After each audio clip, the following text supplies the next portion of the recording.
Galera, eu nem acredito. Este é o 100º vídeo do canal Esperanto do Zero. Isso mesmo, este é o vídeo 100. O vídeo 100 publicado, fora os que eu gravei e acabei nem publicando, porque tá guardado aí para publicar mais pra frente, ou porque ficou meia boca, eu me arrependi e ficou só arquivado mesmo, vou ter que regravar. Enfim, este é o 100º vídeo, o vídeo 100 do canal Esperanto do Zero. E estamos exatamente no meio do ano, no meio do ano. Veja, se no meio do ano eu conseguir publicar o 100º vídeo, será que até o final deste ano conseguiremos alcançar o vídeo 200? Cara, vai ser muito massa. Espero que eu consiga. Você tá torcendo por mim?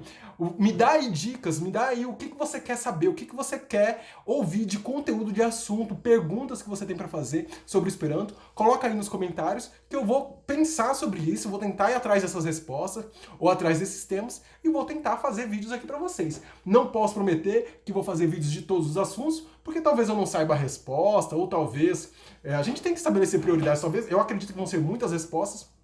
Já tenho algumas ideias arquivadas aqui de outras perguntas, de comentários que as pessoas fizeram aí, tá? E é isso. Este é um vídeo sobre isso, sobre essa comemoração. É muita satisfação estar fazendo o canal Esperanto do Zero e realmente fico muito feliz de ter vocês aqui comigo. Então clique em curtir, compartilha e é isso aí.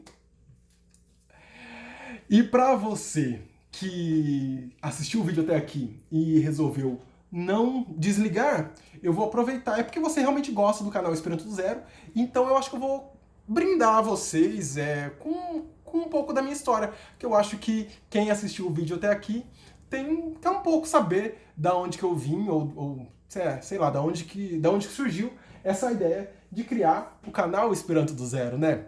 Então, vou dizer pra você, como que eu aprendi Esperanto? Eu tava na minha casa quando eu era criança, eu tinha 11 anos de idade, mais ou menos, eu não sei ao certo. Estava eu e meus irmãos lá em casa, numas férias em casa, e brincando na casa e de repente percebemos um armário ali que a gente nunca tinha aberto aquele armário. Abrimos o armário e encontramos ali alguns livros de uma língua muito estranha que a gente não conseguia entender. E um dos livros tinha até algumas figuras, né? Isso para criança chama um pouco mais de atenção. E aquela língua esquisita, algumas letras com chapéus, né, que é o acento circunflexo, e achei aquele muito estranho. E aí fomos perguntar, eu e meus irmãos, perguntar pro meu pai, pra minha mãe, o que era aquilo. E aí meus pais explicaram pra gente que aquilo era um livro em Esperanto.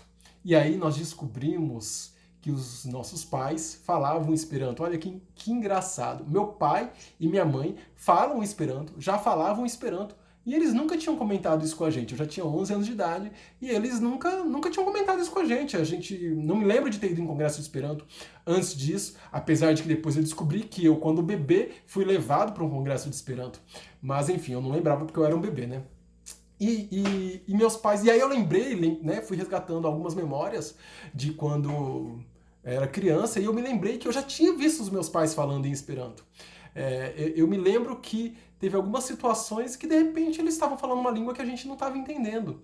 E aí a gente sacou que, na verdade, eles falavam pouco Esperanto entre eles, e eles falavam Esperanto, na verdade, quando eles não queriam que nós, crianças, entendêssemos o que eles estavam dizendo.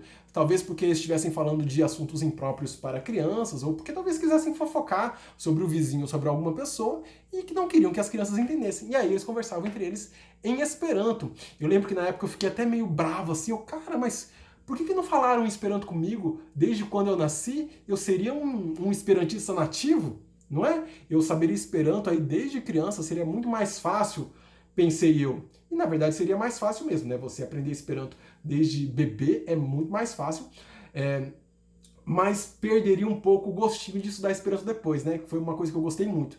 E aí nós pedimos para os meus pais ensinarem Esperanto pra gente, e aí meu pai ensinou Esperanto pra gente. A gente, todo sábado, em determinado horário, ele dava aula de Esperanto pra gente.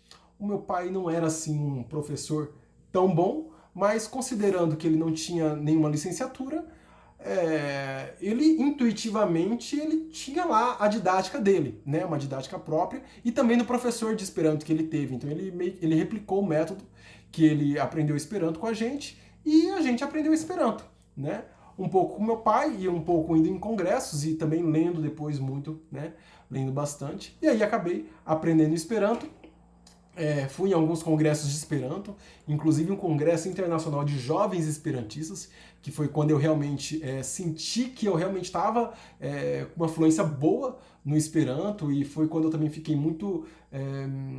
senti a força do Esperanto, né? Quando você está num congresso que você vê pessoas ali de vários países diferentes, inclusive de países que você nem sabia que existe. Tem um monte de país no mundo que a gente não ouve falar, né? Não estuda em geografia, não estuda em história, então, de países assim que a gente não conhece. Aí ali eu tive a oportunidade de conhecer alguém do país, e foi bem interessante, bem interessante. Quando a gente conhece outros países, conhece a cultura de outros países, a gente acaba que a gente conhece até um pouco mais a nossa própria cultura, né? E quando a gente conhece um pouco mais a nossa cultura, na verdade é engraçado, porque a gente acaba conhecendo um pouco mais da gente mesmo, percebe? E aí foi isso. É assim que aconteceu. E para continuar um pouco a história, já que você está assistindo até aqui, acho que você vai gostar de saber um pouco da continuação também. Quando eu terminei o meu ensino médio, eu decidi que eu queria me focar muito na graduação que eu tinha escolhido, né? Eu optei por fazer psicologia, né? Então eu fiz a licenciatura, o bacharelado em psicologia, e quando eu comecei os estudos, eu resolvi deixar o esperando um pouco de lado, porque eu queria me dedicar integralmente, sabe? Mergulhar de cabeça na psicologia. E aí, para mergulhar de cabeça na psicologia, eu achei que eu deveria deixar o Esperanto um pouco de lado na minha vida, porque afinal de contas me ocupava bastante, né? Participar de congresso e tudo mais.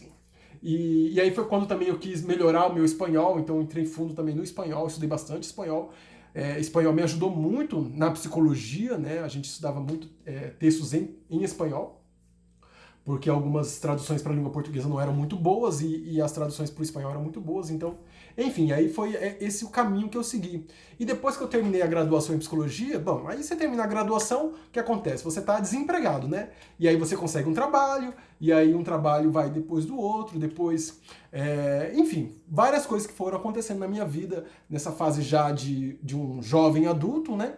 Que foram me dificultando de eu voltar para a Esperantolândia, né? Pro contato com outros esperantistas do Brasil e de fora do Brasil. E até que lá pelas tantas, 17 anos depois de eu ter saído da Esperantolândia, eu decidi voltar. E aí no ano passado, 2019, eu fui para o Congresso Brasileiro de Esperanto.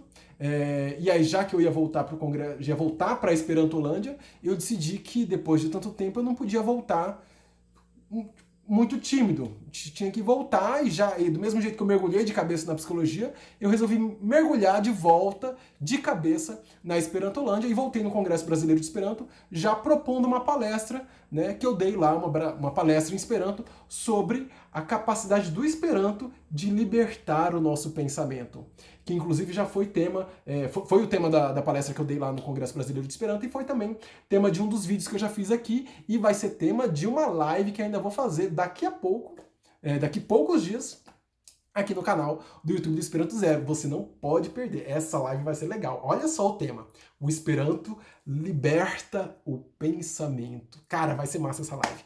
Mas enfim, é isso, não perca essa live, tá bom? E aí eu voltei para a Esperantolândia, fui pro Congresso Brasileiro de Esperanto, e alguns meses depois desse congresso, voltei para Brasília, para onde eu moro, e enfim, me veio a ideia de criar o canal Esperanto do Zero. E foi assim que surgiu esse canal, o canal Esperanto do Zero. Tá bom? Obrigado por assistir até aqui. Espero que você esteja gostando do canal. E coloca aí algum comentário, qualquer coisa que você quiser escrever aqui, tá bom? Esse é o nosso 100º vídeo. Fico muito grato por vocês estarem assistindo esse vídeo. E olha só, esse 100º vídeo bem no meio do ano, ele quase que exige a meta de chegar no vídeo 200 até o final desse ano. Beleza? Será que eu vou dar conta? Vou dar conta sim, gente. E você vai me ajudar a fazer esse canal crescer. Esse canal hoje está com 1.600 seguidores. Dá para aumentar, não dá? Se você acha que esse canal merece aumentar, merece crescer, clique em compartilhar aí e compartilha no WhatsApp, no Telegram, no Instagram, com seus amigos, com seus familiares. Compartilha isso com todo mundo, beleza? Gratidão mesmo pela sua atenção. Aproveita para compartilhar, para curtir, para se inscrever e também para assistir um dos vídeos que deve aparecer aqui para você. Beleza? Diz la revido. Di!